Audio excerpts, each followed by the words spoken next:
আমাদের ইতিহাস সংস্কৃতির সাথে অঙ্গাঙ্গিভাবে জড়িত দুর্গাপূজা। দুর্গাপূজার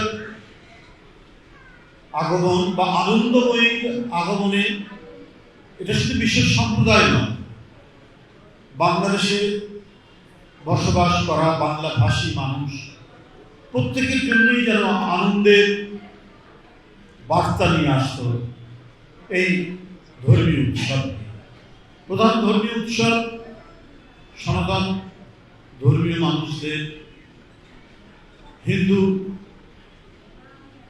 ধর্মাবলম্বী মানুষদের, কিন্তু এটা একটা সাম্প্রদায়িক সীমানার মধ্যে আবদ্ধ থাকে না।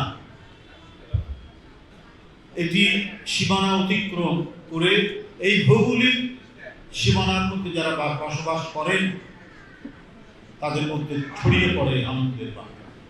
আর যে কোনো উৎসবই মিলনের বার্তা দেয়, ভ্রাতৃত্বের বার্তা দেয়, শুভেচ্ছার বার্তা দেয়। তাই উৎসবের পরিসর হচ্ছে বিস্তৃত। উৎসবের পরিসর কখনোই সংকীর্ণ হতে পারে না।